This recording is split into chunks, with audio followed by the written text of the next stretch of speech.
Assalamualaikum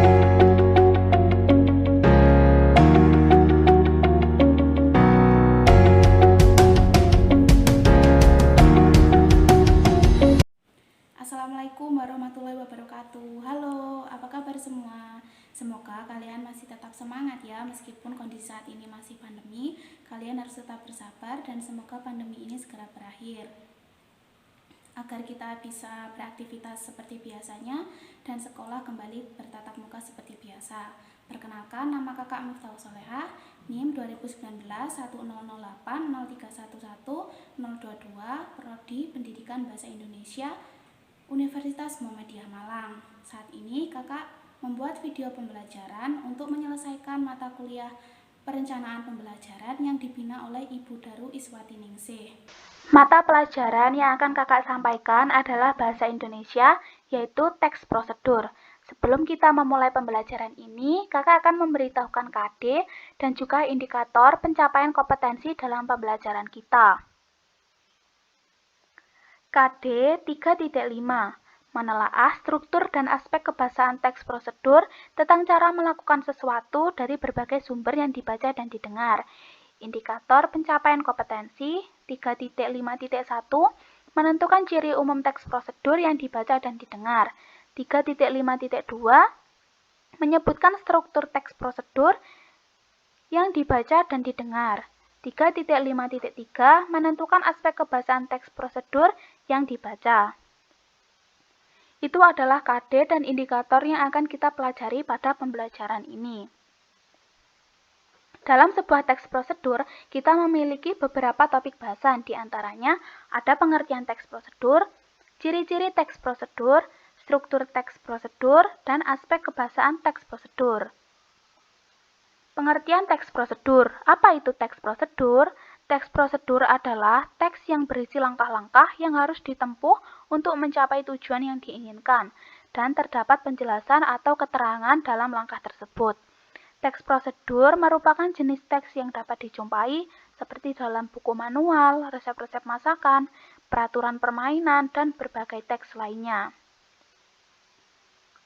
Ciri-ciri teks prosedur. Pertama, tujuan penulisan teks dijelaskan di bagian awal. 2. Terdapat panduan langkah-langkah ditulis secara urut. Dalam teks prosedur, terdapat panduan atau langkah-langkah dan tahap dalam melakukan atau menggunakan sesuatu. Misalnya, pada keterangan penggunaan toner, biasanya terdapat teks prosedur yang mencantumkan detail perawatan sebelum toner diaplikasikan. Ketiga, menggunakan kalimat perintah. Teks prosedur menggunakan kalimat perintah atau bisa juga diartikan teks menggunakan kalimat larangan dan anjuran.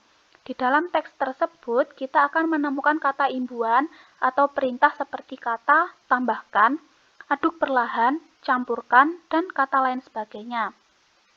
Kata-kata tersebut membuat pembaca seolah-olah diperintahkan untuk melakukan apa yang disampaikan. Keempat, menggunakan kalimat aktif. Teks prosedur menggunakan kata kerja aktif, yang seolah-olah dilakukan secara langsung oleh pembaca. Karena teks jenis prosedur berisi tahapan yang perlu dilakukan oleh pembaca, maka di dalamnya kita tidak akan menemukan kata kerja pasif, melainkan aktif. 5. Menggunakan kata penghubung atau konjungsi. Mengingat isi dari teks prosedur adalah tahapan untuk merangkai sesuatu, maka di dalamnya juga berisi poin-poin yang menjelaskan setiap tahapan dari awal sampai akhir. Jadi, kita akan banyak menemukan kata penghubung antara satu tahapan ke tahapan lainnya. Seperti kata kemudian, lalu, selanjutnya, berikutnya, dan lain sebagainya. Keenam, menggunakan kata keterangan. Kata keterangan ini digunakan untuk menyatakan rincian waktu, tempat, dan cara yang akurat. 7. Menampilkan deskripsi faktual tentang suatu benda. 8. Menggunakan gambar yang demonstratif. 9. Menampilkan evaluasi tentang hasil akhir. Struktur teks prosedur. Struktur teks prosedur ada dua, tergantung bentuk atau jenis teks yang dibuat. Biasanya, bila berkaitan dengan teks prosedur membahas sesuatu, maka akan ada 4 struktur yang terdapat di dalamnya. Yang pertama, tujuan. Struktur tujuan yang ada di dalam teks prosedur cukup beragam. Contoh yang paling sering dijumpai yaitu pengantar topik. Tak hanya itu, bisa saja tujuan tersebut berisi alasan mengapa teks prosedur tersebut dibuat. Hal ini berarti tujuan merupakan hasil akhir yang didapat jika mengikuti pedoman langkah-langkah yang ada di dalam teks prosedur tersebut. Yang kedua, bahan atau alat. Bahan dan alat ini merupakan bagian yang isinya tentu memuat segala alat dan bahan yang diperlukan. Bedanya alat dan bahan itu apa sih? Kalau alat-alat itu berkaitan dengan benda yang tidak akan habis atau berkurang ketika kita pakai. Misalnya, alat yang digunakan untuk memasak ada wajan, pisau, talenan, mangkok, dan sebagainya. Sementara itu, bahan-bahan merupakan sesuatu yang akan berkurang ataupun habis ketika dipakai. Misalnya, bahan yang digunakan untuk membuat roti. Berarti ada tepung terigu, gula, garam, mentega, telur, dan sebagainya. Ketiga, langkah-langkah atau petunjuk. Pada bagian langkah-langkah menerangkan tentang proses dari tahapan maupun langkah yang wajib untuk dilaksanakan demi memperoleh hasil yang lebih maksimal sesuai tujuan pembuatan teks prosedur. Pada bagian ini, langkah-langkah wajib disusun secara berurutan, sebab nantinya akan membahas dari tahapan 0 sampai hasil pencapaian. Yang terakhir, kesimpulan atau penutup. Untuk penegasan ulang berupa harapan atau manfaat apabila petunjuk-petunjuk itu dijalankan dengan baik. Sedangkan bila berkaitan dengan pekerjaan atau teks prosedur melakukan sesuatu, akan ada 3 struktur yang akan muncul di dalamnya. Yaitu yang pertama, tujuan, langkah-langkah, dan penegasan ulang. Yang membedakan antara teks prosedur membuat sesuatu dan teks prosedur melakukan sesuatu yaitu terletak pada struktur bahan atau alat. Karena pada struktur teks prosedur melakukan sesuatu tidak memerlukan struktur bahan atau alat. Berikut kakak berikan contoh teks prosedur membuat sesuatu. Bisa kalian simak. Di sini terdapat teks prosedur membuat sesuatu, yaitu cara membuat bubur Manado. Di sini ada 4 struktur, yaitu tujuan, bahan dan alat, langkah-langkah, dan penutup. Contoh selanjutnya yaitu contoh teks prosedur melakukan sesuatu. Di sini ada cara mencuci tangan dengan baik dan benar. Di sini hanya ada 3 struktur, yaitu tujuan, langkah-langkah, dan penutup. Bisa diperhatikan dulu.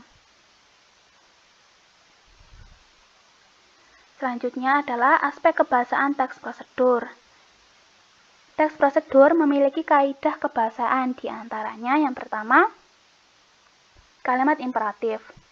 Kalimat imperatif mengandung perintah. Fungsinya ialah untuk meminta atau melarang seseorang untuk melakukan sesuatu.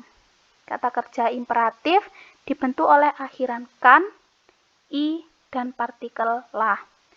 Kedua, kalimat deklaratif. Berisi pernyataan. Fungsinya ialah untuk memberikan informasi atau berita tentang sesuatu. Ketiga, kalimat interrogatif. Berisi pertanyaan. Fungsinya ialah untuk meminta informasi tentang sesuatu. Keempat, konjungsi temporal.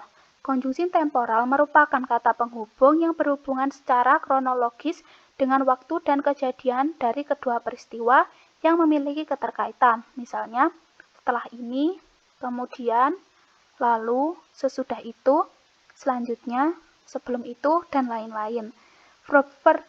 Yang kelima, verba material dan tingkah laku. Verba material adalah perbuatan yang mengacu pada tindakan, seperti potonglah ubi itu, masukkan air ke dalam wadah, dan sebagainya. Sedangkan verba tingkah laku adalah perbuatan yang mengacu pada tindakan berdasarkan ungkapan, seperti tunggu kira-kira 5 menit, tunggu sampai matang, tetap pertahankan, dan lain sebagainya. Keenam, partisipan manusia. Partisipan manusia adalah mempartisipasikan atau mengikutsertakan manusia dalam tulisan tersebut untuk membantu langkah-langkahnya. Ketujuh, bilangan penanda. Bilangan penanda adalah bilangan yang mengurutkan langkah-langkah pada tulisannya.